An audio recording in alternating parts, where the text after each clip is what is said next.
Nova Tropical FM, cada vez mais perto de você. Aqui, você liga e fica. E agora, no Jornal da Nova Tropical, entrevista. Dr. Roberto Luiz Aires, gastrocirurgião desta especialidade tão pertinente na área da medicina, com todo o seu conceito, com toda a sua dedicação, com toda a credibilidade que tem, e quando fala, acima de tudo, transmite verdade e transmite conhecimento.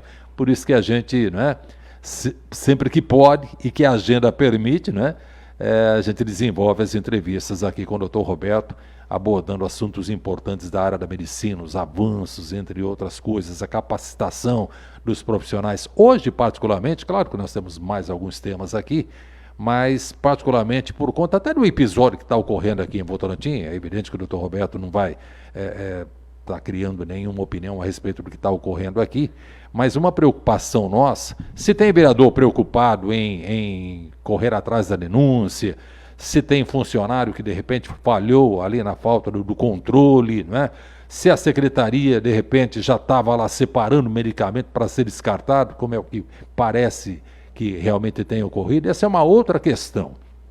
A nossa preocupação aqui, e é por isso que a gente tem o Dr. Roberto à nossa disposição nesse momento, é qual é o risco que o paciente corre a partir do momento que ele ingere o medicamento vencido, particularmente quando se trata de um medicamento tarja preta, o que chamamos de psicotrópico. Pelo menos na minha época era assim, agora eu já não sei, O doutor Roberto é novão de tudo, talvez nem lembre que se chamava psicotrópico, eu estou brincando aqui. Doutor Roberto, bom dia, tá tudo bem? Bom dia, Moreto, obrigado aí pela oportunidade, bom dia a todos os ouvintes aí. Tá certo, nós é que agradecemos a sua participação, viu, doutor Roberto? Há uma preocupação nesse sentido, sim, quando se ingere um medicamento vencido, independente de quanto tempo faz que ele tenha vencido ou não, Também há preocupação por parte de vocês, há um risco muito grande. Tem gente que diz o seguinte, a única coisa que pode acontecer é que ele não vai fazer efeito. E tem gente que já acha que por conta, do medicamento estar ali, quem sabe já num processo de deterioração, de repente possa trazer algum dano para o organismo. O que a gente pode passar para o ouvinte numa situação dessa, doutor Roberto? Então, Moreto, bom, antes eu gostaria só de deixar que isso também assim, eu vou dar minha opinião apenas como médico. Sim. Desconheço aí o ocorrido, realmente fiquei sabendo alguma coisa aí através da mídia apenas. Perfeito. Também assim, nem é minha principal especialidade, não sou assim um farmacêutico, talvez até um farmacêutico realmente possa até dar orientações mais esclarecidas. Mas assim, como médico apenas, lógico, o maior problema talvez de um medicamento, tomar um medicamento vencido, é o fato dele talvez não fazer efeito. Mas isso não é uma coisa, é uma coisa importante, Porque vai um medicamento que às vezes é essencial para o paciente e ele toma um medicamento que não vai fazer efeito para um problema que para ele é essencial. Isso é um problema sério, É um caso sério, Então não é uma coisa assim, no máximo que vai acontecer é ele não fazer efeito. Não fazer efeito num paciente que precisa tomar um medicamento que precisa fazer efeito é um problema sério. E aí também tem essa outra questão, Quer dizer, aliás, quase todos, não só medicamentos, todos os produtos hoje que a gente compra lá está sempre dando orientação da maneira que devemos conservar até alimentos, bebidas e principalmente medicamentos. Então você às vezes fica preocupado, se você não está nem atento à questão da data de validade do medicamento, como está sendo feito também essa conservação desse medicamento, As condições, será que são condições adequadas de conservação, de armazenamento? Então aí gera uma outra série de possibilidades quando um estoque de medicamentos não está sendo bem cuidado, Doutor Roberto, a impressão que fica é a seguinte: quando a gente come um alimento, sei lá, vou usar um termo aqui, passado, digamos assim, que deveria ter ficado na geladeira por um tempo, não ficou, coisa que vale, e a gente não percebe e acaba comendo, Estou falando de alimento aqui, né? E depois também do vencimento, vez ou outra fica uma situação delicada para o organismo, ele vai reagir de alguma forma, não é? Ou dá uma dor de estômago, ou de repente solta o intestino, ou às vezes dá até uma alergia, etc e tal. Estamos falando de medicamentos. Acho que com a alimentação é mais ou menos esse o caminho, né? Pode correr esse risco também. E em se tratando de um tarja preta, quer me parecer que o cuidado tem que ser ainda maior, ou não, doutor? Porque assim, o medicamento tarja preta, geralmente é até um medicamento que exige um controle maior até para você poder prescrever esse medicamento, né? As pessoas que vão utilizar um tarja preta geralmente têm problemas mais sérios, né? Então, aí é que exige mais ainda os cuidados, né? De manutenção, de armazenamento, e com o lote de validade. Então, infelizmente, acaba sendo uma falha aí, né, lastimável você ter perdido esse controle, né? Tá. Então, isso serve para qualquer coisa, como você falou, né? Desde o nosso produto que a gente coloca na geladeira e que tem um prazo de validade, logicamente que às vezes precisa se colocar um prazo de validade porque existe uma normativa para isso, né? Às vezes você tem lá um iogurte na sua geladeira que venceu no dia 24, hoje é dia 25, ele já está ruim. Não, ele pode até estar ruim antes, inclusive, do dia 24, né? E tem dependendo, inclusive, das condições de armazenamento. Verdade. Mas é um parâmetro que se estabelece para você ter uma ideia se aquele produto está se ainda é consumível aquele produto ou não, né? E tem um agravante, não é, doutor? Vez ou outra o alimento, ele, sei lá, pode apresentar um odor diferente, uma cor diferente, enfim, muda um pouco ali o aspecto, ainda a gente consegue perceber. No medicamento nem sempre isso é possível. Então, tem gente que, por exemplo, fica com o medicamento e joga a caixa. E é na caixa que vem marcado a data da validade, do vencimento. Sim, ou não. Exatamente. E deixa lá arquivado num determinado lugar lá e tome boa. Agora, dentro da sua área, doutor Roberto, que é uma área extremamente importante das especialidades que tem, a questão da digestão meu Deus do céu, isso aí é extremamente pertinente. Um processo de intoxicação, em se tratando de alimento, é muito diferente de um processo de intoxicação quando se ingere o medicamento vencido, ou não? Então, aí seriam duas coisas que a gente tem que considerar, né, Moreto? Por exemplo, uma coisa é o medicamento ou o alimento vencido que perdeu a sua eficácia e então, né, como a gente falou, talvez o máximo pode causar esse medicamento não fazer o efeito adequado, o que isso para medicamento é importante. Para alimento, por exemplo, às vezes, o que acontece? Você tem um alimento lá onde, vamos supor, um queijo, ele tem uma data de validade, porque às vezes não é que passou essa data, esse queijo está estragado, é que às vezes o momento ideal de você consumir o queijo para você ter um melhor sabor, uma melhor, aquelas coisas gastronômicas, né? Uma melhor textura, essas coisas, seja naquele prazo. Então, às vezes, o fato de ele passou desse prazo, você não vai ter o melhor sabor do queijo, não vai ter a melhor consistência do queijo, etc. A mesma coisa, às vezes, serve também para medicamentos. A questão de, às vezes, o que difere, como eu falei, uma coisa é o vencimento, o prazo de validade, que aí são N variáveis que podem existir, e outra coisa é tanto o alimento ou o medicamento estar estragado. Aí é outro detalhe, que inclusive às vezes você pode ter um alimento ou um medicamento que estragou por falta de uma conservação adequada, né? E pode nem estar vencido, né? Ou vencido. Não, eu estou dizendo assim, pode nem estar vencido e de repente estragou por um motivo ou outro, por uma questão de armazenamento. Pega um leite, né? Um litro de leite. Você abriu o litro de leite, ele não está vencido, mas aí você esqueceu ele e deixou ele no sol, ou ele não deixou ele dentro da geladeira. Perfeito. Ele vai estragar. E aí você consumir esse leite estragado, aí sim você pode ter, né? Então, uma diarreia, um vômito, passar mal. E a mesma coisa serve para o medicamento, Tá. né? Eu ia... O medicamento, geralmente, ele tem que estar conservado em um ambiente fechado, que não seja quente, livre de luz. Tem uma série, às vezes, de determinação que também é para cada medicamento e para cada alimento. Tá certo. Só para a gente Então, passar para um outro assunto aqui, doutor Roberto, eu só vou formular de uma maneira diferente para ficar mais claro aí para o nosso ouvinte, né? A reação do organismo não é muito diferente, né? É um processo de intoxicação, às vezes ânsia, um intestino solto, um distúrbio intestinal, alguma coisa assim, vômito e tudo mais, aí independe do que está sendo ingerido. É o corpo tentando rejeitar aquilo que não serve para o organismo. Acho que é mais ou menos por aí, né? Exatamente. Tá Você certo. exemplificou bem aí. Bacana. Doutor Roberto, deixa eu abordar um outro assunto com o senhor aqui, e eu fico muito à vontade para fazer a colocação, porque sei da sua dedicação e do seu conhecimento, né? Hoje nós estamos aí num momento que se fala muito de medicamentos, porque subiu de novo o remédio.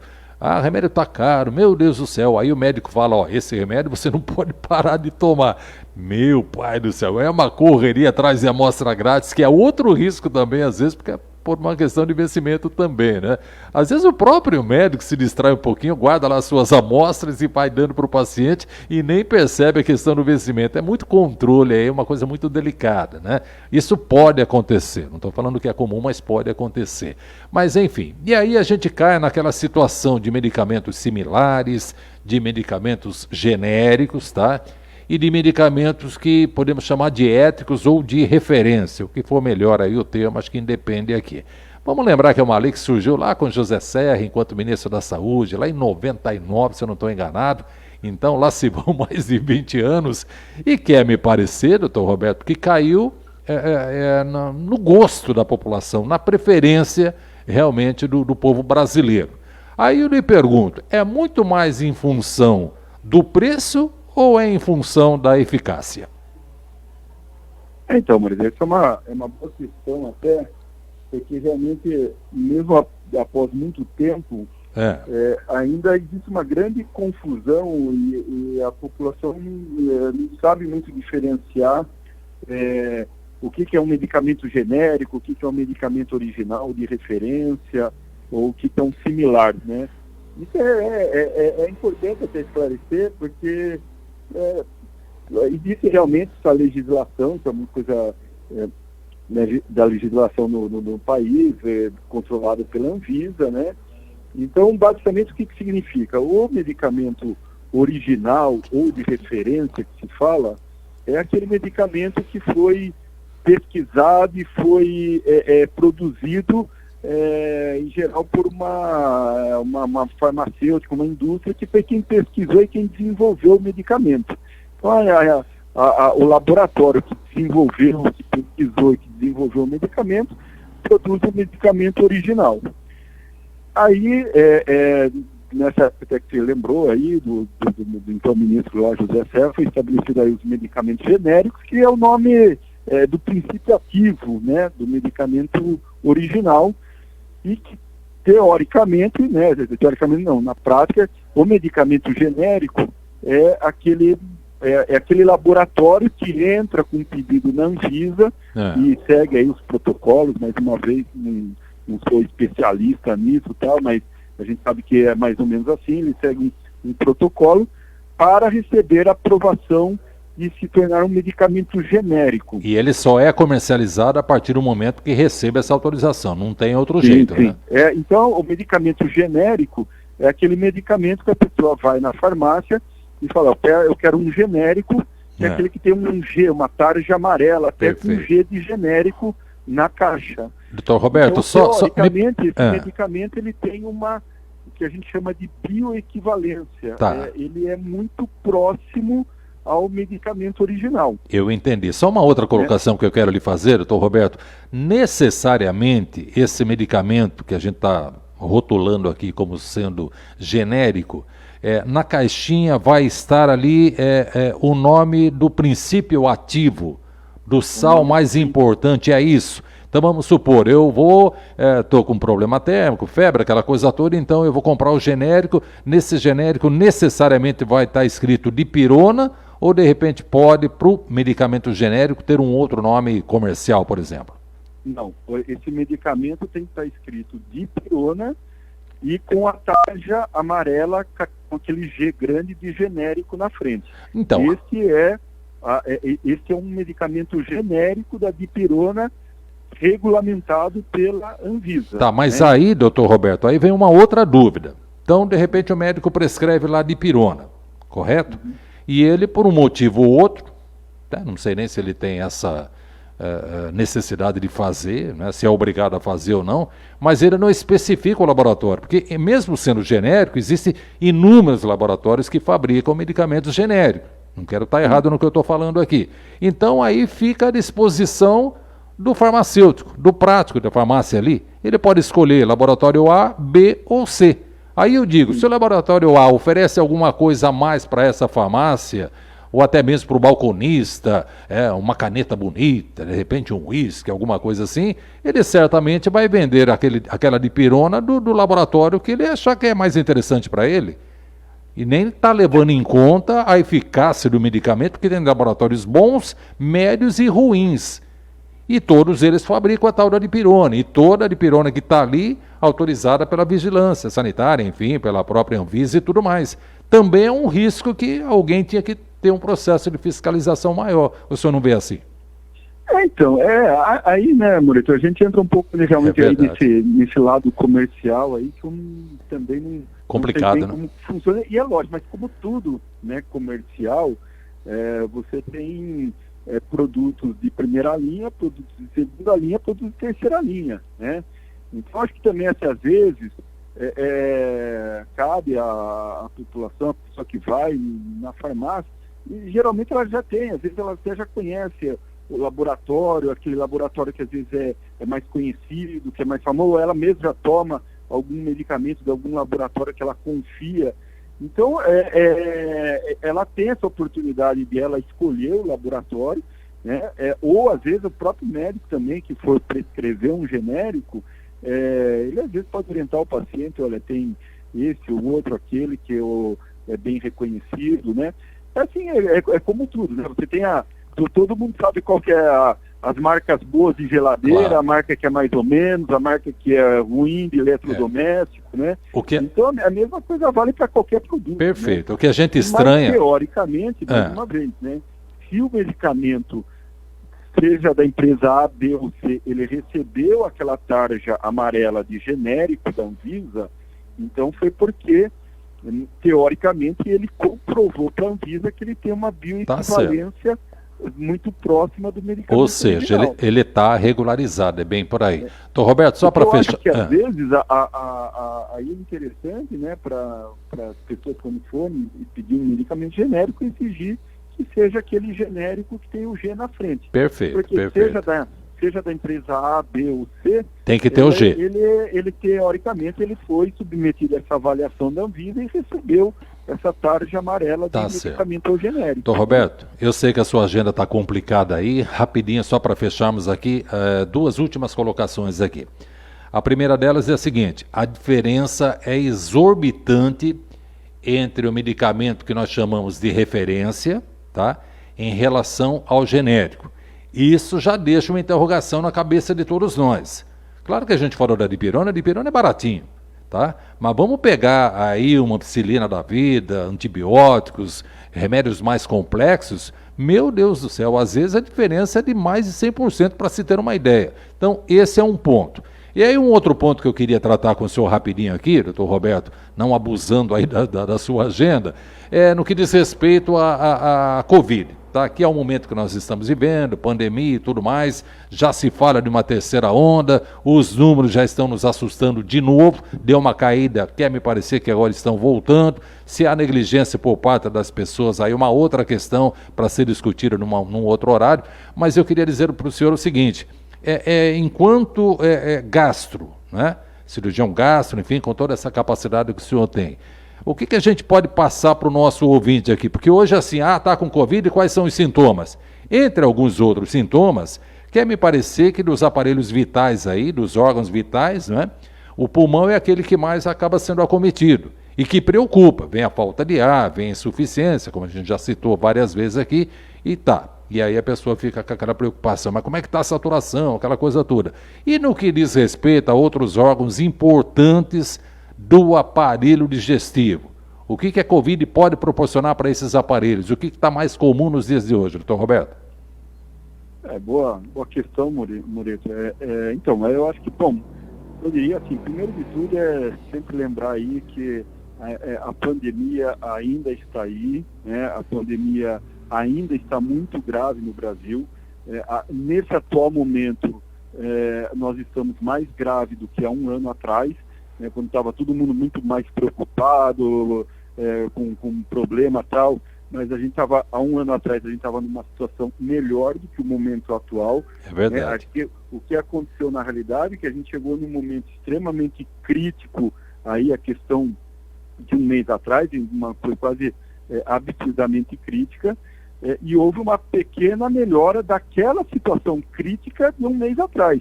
Mas ainda nós estamos numa situação pior do que há um ano atrás. É verdade. E lógico, a gente entende que, né, a população está todo mundo cansado realmente de toda essa situação, né, de às vezes ficar mais isolado, né, as pessoas têm que trabalhar, mas o que eu sugiro apenas que as pessoas continuem lembrando que a pandemia está aí, está ainda no Brasil uma situação grave, então exige ainda todos os cuidados possíveis. Então, o uso de máscara, usar corretamente a máscara, isso também é um detalhe importante, né? As pessoas, às vezes você pega a pessoa, a máscara só está cobrindo a boca, o vírus entra pelo nariz, não entra pela boca só, né? É verdade. Pelo contrário, a boca nossa geralmente está mais fechada mesmo, é o nariz que está respirando. Então ela está usando, não serve para nada se ela usar abaixo do nariz. A pessoa, então usar a máscara adequadamente, procurar evitar aglomerações, porque realmente é um momento que às vezes mais acaba havendo essas transmissões, então a lavagem de mãos, o uso do álcool gel, então tem que ainda continuar se prevenindo. A situação melhorou um pouco daquela situação crítica de um mês atrás, mas nós ainda estamos numa situação bem pior do que há um ano atrás. Tá certo. Todo cuidado é pouco, então. Então, Roberto, pois não. E com relação ao aparelho digestivo, né? Então, assim, realmente a Covid ainda é uma doença também que talvez vai exigir muitos e muitos anos ainda de estudo aí da medicina para saber tudo que está acontecendo agora. Eu acho que muitas respostas vão ainda levar anos para serem respondidas. Ela não é uma simples gripe, que a gripe geralmente realmente pega o mais sistema respiratório, a Covid não. Ela é considerada uma doença sistêmica, ela pega todo o organismo. Como ela entra pelo pulmão, às vezes o pulmão é o órgão mais afetado, mas Perfeito. Ela pode causar vários problemas graves em qualquer outra parte do organismo. Tá certo, tá muito claro. Em relação ao aparelho digestivo, sim. Então, o que é mais comum e realmente 6% às vezes dos casos de Covid evoluem com sintomas digestivos, principalmente a diarreia. Então, às vezes a pessoa, é muito comum, às vezes, até no consultório, a pessoa chega, a antiga virose, né, o que se chamava virose, e realmente é uma virose, só que hoje é a coronavirose, né, é a virose chamada coronavírus. Então a pessoa chega com dor abdominal, diarreia, náusea, vômito, dor no corpo, febre, que realmente é bem desgastante e a gente acaba tratando como sendo uma gastroenterite, ou naqueles casos mais graves, adequado para a Covid mesmo. Né? Tá certo, é uma virose bem mais complexa, né? Então, Roberto, quero agradecer de coração sua participação aqui conosco. Eu ia oferecer um cafezinho aqui para o senhor. Nosso café é meia boca aqui, mas enfim, não é? Como é de graça, a gente aceita, né? Mas de preferência com uma bolachinha, porque o doutor Fernando, que não é da área da medicina, mas é da área do direito, estava me dizendo aqui que tomar o café também sem nada no estômago, ele funciona meio que como uma lixa, provoca uma gastrite ou coisa que ovária. Ele é metido a médico de vez em quando aqui, mas de preferência com uma bolachinha é melhor, para dar uma sentada no estômago, como a gente costuma dizer. Então, Roberto, muito obrigado por estar conosco, que estamos sempre à disposição, o microfone é aberto sempre por aqui, tá bom? Muito obrigado, Maurício. Muito obrigado aí pela oportunidade e um bom dia a todos. Tá, bom dia. Tá aí, doutor Roberto. O porquê dessa entrevista, né? Vamos explicar direitinho, tá? Episódio aqui na cidade de Votorantim, tá? De repente um grupo lá de vereadores chegando até a farmácia municipal, enfim, e detectando lá medicamentos vencidos. Se ele já estava separadinho para ser descartado é uma outra questão, isso a gente já falou demais aqui, inclusive a secretária colocando, né, posicionamento da prefeitura, da administração, até aí está tudo certo. Mas, por outro lado, uma preocupação do dano que esse medicamento vencido pode trazer para o organismo, né? E como o doutor Roberto colocou aqui, não é muito diferente não de uma alimentação, só que a alimentação às vezes você percebe, olha, passou o ponto, tá com um odor um pouco diferente, o aspecto está diferente, enfim. Então aí a gente percebe, medicamento nem sempre, até porque tem gente que guarda o medicamento, né? E joga a caixinha, não tem nem noção se já venceu ou não venceu, mas enfim, deu uma dor de cabeça, deu uma febre, alguma coisa, vai lá e toma. Depois é que vem o prejuízo, né? Enfim, tem alimento que proporciona, meu Deus do céu, um risco muito grande e alguns sintomas desconfortáveis para a pessoa, né? O medicamento nem sempre, mas o risco também é muito grande. Então, só por isso que a gente foi buscar um especialista da área, né, da medicina, explicando, na verdade, o que pode ocorrer quando se ingere o medicamento vencido. Na maioria das vezes, sem efeito nenhum, ou seja, nem o efeito que era para ter e nada de prejudicial para o organismo. Mas, às vezes, a exemplo do alimento também pode trazer algum desconforto. Acho que é mais ou menos por aí. Jornalisticamente, a gente fecha o assunto aqui falando da questão da saúde. Agora, a questão política, pode ter certeza que a gente vai ter muito ainda o que falar a respeito disso, dependendo bem da participação da administração, de como está abordando isso e lidando com isso, e particularmente do legislativo, ou até mesmo especificamente desse ou daquele vereador. No caso, os protagonistas aqui, vereador Gaguinho, vereador Luciano Silva e vereador Ita. Faltou ainda a palavra do vereador Gaguinho a qualquer momento, ele se manifesta por aqui. Só estranhei o fato dele fazer parte desse grupo, considerando que ele é da, entre aspas, situação. Mas, vida que segue. Nova Tropical FM, cada vez mais perto de você. Aqui, você liga e fica.